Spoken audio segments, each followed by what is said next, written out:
Hello. It has been a while since I filmed, so I feel like I'm gonna be very clunky at this, so bear with me. Anyway, I know that I just uploaded a book haul, and I'm pretty sure I said in that book haul that I needed to stop buying books, which is just an obvious fact. But I have in fact bought more books. Let me show you. I can't do this one-handed, but I'm gonna try. Oh my god. Okay, no, I can't. It's too heavy. I can't wait to view that footage later and just be like, Sabrina, why'd you even try to do that? Anyway, I bought a lot of books. I was on vacation and I just couldn't help myself. And it was also my birthday recently, so I got some books from my father and I bought some books. And I have no excuses. I'm hoping this is going to be one of my last book hauls, so I need to stop. But let's just get into the books. Let's just have a happy time for the time being. So, first I'm going to share the books that I bought when I was in Burlington, which is just 3. And it comes in this really cute bag that says Eat, Sleep, Read. Gotta love that. Anyway, this was from a used bookstore. I think it was called Crow Books. It was really cute. The first book that I got from Crow Books is The Wall by Marlene Haushofer. I should move. It has this god-awful huge sticker on the cover, which I'm going to figure out how to remove. But I heard about this book from another booktuber, and essentially it follows a woman who gets stuck behind this wall, and all she has for company is like a cow and some other animals, I think. And she has to figure out how to survive without human contact and without being able to like pass anything through the wall to like survive off of. I don't know, it just sounded interesting. I think there's been like a movie or something made about this as well. And just the premise really caught my attention. I really wanted to read this. So I was happy when I saw it, and I was happy that it was 20% off. The other 2 books I had not heard of before, and I probably should not have bought. But let's just share those anyway. The first is The Human Zoo by Sabina Murray. It's almost my name. 1 letter off from being my name. I picked up this book because I just liked the title. I just thought it was an interesting title, so it grabbed me in. And it was only $9. But this book, it takes place in the Philippines, and it follows a Filipino-American journalist who's researching a book on indigenous tribes that were brought to America in the early 1900s to be exhibited as part of human zoos. And then it talks about modern Filipino society, and it like gives you a look at contemporary Filipino politics. I know nothing about the Philippines, like at all. I find the idea of like the human zoo stuff to be awful, but like an interesting topic to read about. And I'd like to learn more about the Philippines and their politics. So I thought, why not? Why not? I'm in a bookstore. Why not buy more books than I need? And the last book I got from this bookstore is The Weaver by Emmy Iturranta. This is an interesting cover, I'm just realizing. This book, I don't know what it's about. Oh, this book, from what I understand, and I could be wrong, takes place in a world where like you're not allowed to dream, or like the government prosecutes people who dream, and it follows our main character who does dream. And I don't know, that just sounded interesting to me. I was in the bookstore and I had no self-control, so I bought it. Then I bought 2 books when I was in Savannah. Did I buy 2 books? Yeah, I bought 2 books in Savannah. In Savannah, there's like this museum that's dedicated to true crime and like oddities, and so these are with like 2 books related to true crime, which isn't typically my genre, but these sounded interesting to me. The first of which is Member of the Family, My Story of Charles Manson, Life Inside His Cult, and the Darkness That Ended the 60s by Diane Lake and Deborah Herman. I had a phase when I was a teenager where I was really interested in serial killers. I still don't like true crime stuff to this day for the most part, but I am still interested in some serial killer shit and cult stuff, and I can't deny that. So this immediately interested me as like, it's a story of like a Manson girl. Like, why would you not want to read about her life experience? I just think that sounds really interesting, so I had to pick it up. This other one might be a little bit controversial, and that is A Father's Story by Lionel Dahmer. This is Jeffrey Dahmer's father. Yeah. So I just had to pick it up. It was the only copy that was available at the store. When I talked about it to my dad, he told me that it was like really controversial when it was published because people thought he was just trying to profit off of his son's murders. So I don't know if it's still controversial to this day or if people have like kind of gotten over that. But I just thought the perspective of like a father whose son was this completely insane serial killer that like ate bodies and stuff like I want to know his perspective. I want to know what he's thinking about that, because that's, yeah, I think I've said enough. I think I've described that enough. The next couple books are books that I got from Barnes & Noble. The first of which is Edgar Allan Poe's The Mask of the Red Death. This is a couple other of his like shorter stories in here. I haven't read much Edgar Allan Poe, but what I've read I've really liked, and I'm obsessed with these cloth-bound editions, and I haven't seen these mini cloth-bound editions before. This was my first time seeing them out in the wild, and I needed it. I just think it's beautiful and I wanted it so bad. So I got it. Then I really like going to Barnes & Noble and just picking up books I've never heard of before and just being drawn to like the covers and what I can read off of the back of them. So this is an example of that. And this is The Grip of It, a novel by Jack Jemk. Yes, it is a C at the end of that. And this is a horror novel about a house, which I read. What's the name of it? I know what it's called. It's right there. House of Leaves. I read House of Leaves not too long ago, and it wasn't like a favorite book, but it has really stuck with me. I did really like it. And so when I read this premise, it kind of made me think of House of Leaves a little bit. It talks about how like this couple moves into a home and then the house starts to become like strange things start happening. The framework becomes unrecognizable, decaying before their eyes. Stains are animated on the wall, contracting, expanding, and map themselves onto Julie's body in the form of painful, grisly bruises. I don't know. I just thought it was interesting, and I really like this cover. I don't know if you can see. I'm trying to see if you can see. There's like little sad faces on it that you can only see in the light. I don't think I'm showing them to you. Let it be known that I did try. I did. And the next book that I picked up from Barnes & Noble is Hazardous Spirits, a novel by Ambar Salam. I don't know, I'm holding it so weirdly. This one I think you can see. Oh, you can see the stars on this one. Wait, let me give this one last shot. Can you see the faces? I think it's harder because it's all white. I did really want to show you the little sad faces. That's okay. This book takes place in 1920s Edinburgh, and it follows a woman named Evelyn, who's a young middle-class housewife, but then her husband starts saying that he can communicate with the dead, and they're pulled into the spiritualist movement. It just sounds really interesting to me. I love ghost shit. It sounds scary, but it's also historical fiction. I haven't read historical fiction much recently, and I love historical fiction, so I'd love to get back into it, and I love Edinburgh, and I love Scotland, and it just sounds interesting. I'm up for it. I feel like every book I'm saying, it sounds interesting, but that's just the nature of a book haul.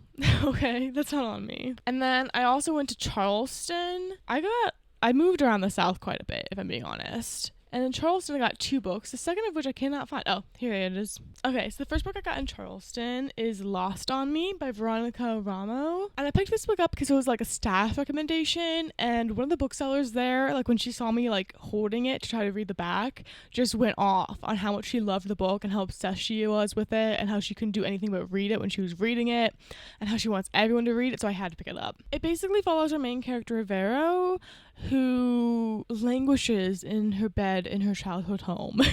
What a terrible life. Basically, she becomes a writer and a liar, and it says she guides us through her failed attempts at emancipation, her discovery of sex and fixations with unwitting men, and ultimately her contentious relationship with reality. It doesn't really give you a description of anything that happens, but I'm still interested in it, and it's by an Italian author, so it can fit into my Read Around the World series, so I had to get it. I had to. It was not up to me. Also from that store, I bought The Master and Margarita by Mikhail Bulgakov. I can't really read this font, so that's why I hesitated. This is a Russian classic, and that's all I know about it, and that's all I want to know about it. I've heard a lot of people really sing this book's praises. I think it was written during the Soviet Union, and it's like a critique of Stalin or something like that. I don't really know.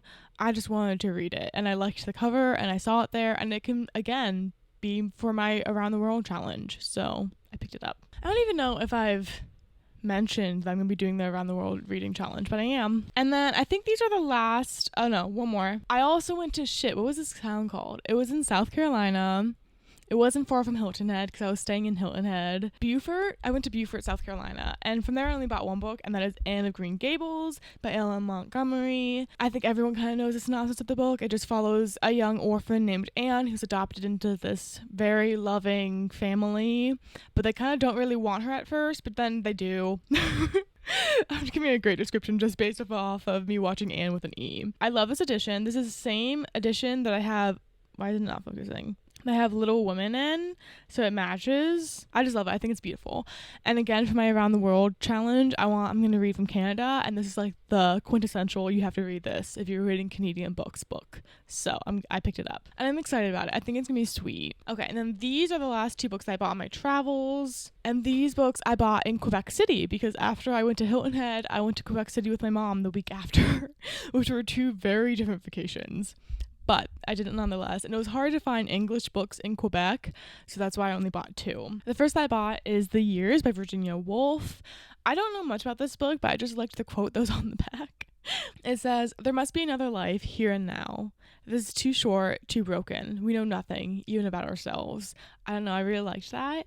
I haven't read much Virginia Woolf. I have like 1 or 2 of her books on my shelves. I think the only thing I've read by her was Mrs. Dalloway, and I wasn't like insanely in love with it, but I did think it was interesting. But I do like her writing, and I really like this quote, and I was like, I'm gonna love this. And it was a cute little edition, so I got it. I don't know why I feel guilty. This is my own money, it's no one else's. And then the next book that I bought in Quebec was The Last Man by Mary Shelley. I actually didn't know that Mary Shelley had written anything other than Frankenstein, which seems a little bit silly because of course she must have written other things, but I just didn't know, so I was kind of shocked when I saw this. Maybe not shocked, that's too strong of a word, but you know what I mean. And this book was written while she was in self-imposed lockdown after the loss of her husband and children, and in the wake of the climate-changing Mount Tambora eruption and a raging cholera outbreak.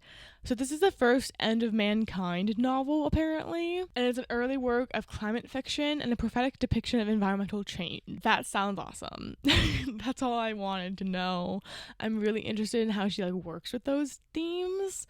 And I haven't read Frankenstein yet, but I might actually pick this one up before Frankenstein, which is a little bit crazy, but I kind of want to read this one more. So there it is. Okay, and the rest of these books I bought or my dad bought me for my birthday. And some of them I can't describe anything about, but that's on purpose because I'm going to be reading them for a video, so just bear with me. I think this whole stack is for a video, so let's get this over with because I don't know much about these. These are for my Around the World challenge. The first is The Story of My Teeth by Valeria Lucelli. I don't know anything about this.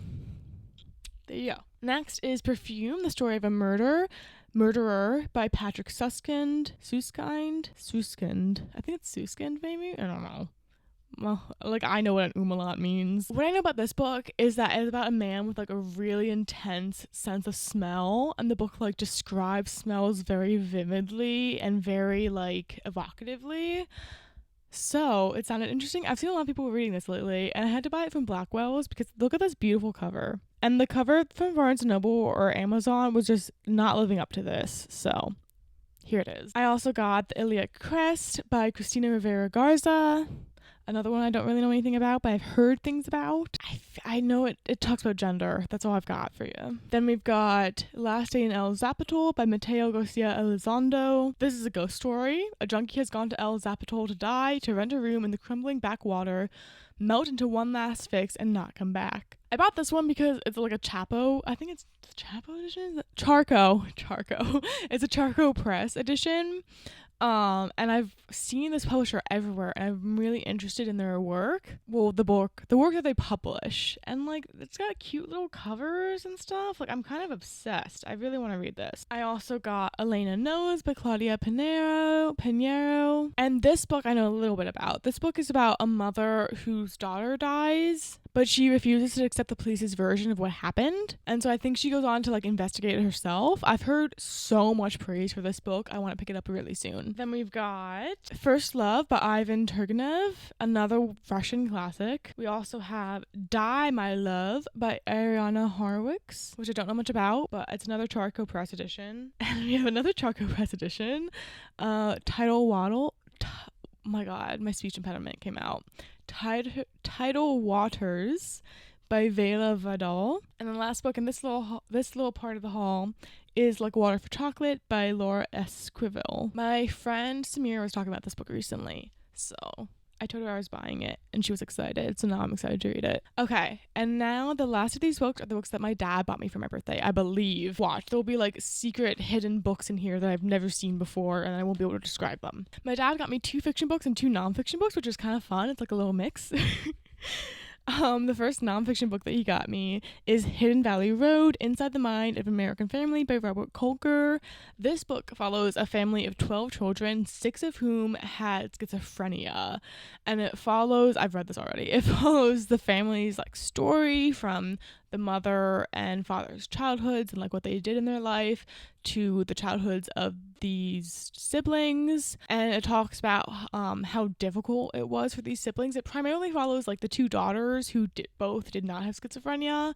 It talks about how hard it was to grow up with these schizophrenic brothers, and how chaotic their house was and how like their family really struggled in dealing with their brother's mental illness. But it also goes on to talk about like the history of schizophrenia and like research around that subject.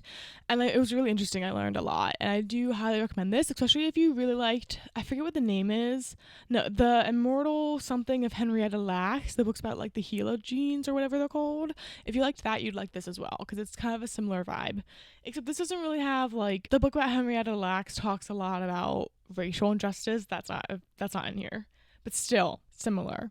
And the other nonfiction book that my dad got me is The Stranger in the Woods, The Extraordinary Story of the Last True Hermit by Michael Finkel. This is the same author that wrote The Art Thief, which I just read last month, and I really enjoyed that book. So I wanted to read this one because it just sounds so interesting. The Last Hermit? How did this man survive?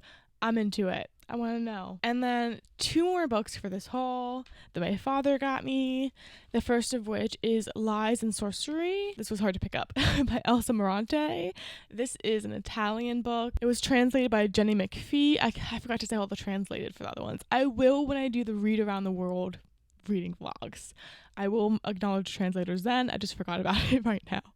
I don't know much about this except that this author was said to have inspired Elena Ferrante, and like B-list is one of her main inspirations, or an author she really liked. And I've heard this book to be compared to My Brilliant Friend. I don't know how accurate that comparison is, and I won't know until I read it, and it is a beefy book. But this one will definitely be in my Italian reading vlog. And the very last book of this beautiful book haul is Leigh Bardugo's The Familiar. What a beautiful, beautiful book with beautiful, beautiful black, what's this called? Page painting. That's not what it's called, but you know what I mean. I don't know much about this book. I know it's set in Spain during some time period. It follows some girl who's like a servant in a household, and she has magical powers, and then her, like the lady who pays her, like takes advantage of that. I don't know. What I do know is it's Leigh Bardugo and it's adult, and I'm interested in it, and I've heard a lot of good things about it, and I really want to read it. So there you go. Those are all the books I bought recently. Hopefully I will not be buying any more books soon, because you can't see, but there are books all over the floor around me because I just cannot fit any on my bookshelves anymore. I don't have room for more bookshelves. So it's really a problem. I need to stop buying books. I need to start reading books and getting rid of them. Hopefully there will be an unhaul coming soon so I can list more books on my Pango Books account. I think from here on out I'm going to set a goal of only buying sequels or books I need for videos, and hopefully I can just focus on making videos with the books I already have, but we will see how that turns out. Thank you so much for watching. Let me know which of these books I should get to first down below, and I'll see you soon with another video. Goodbye.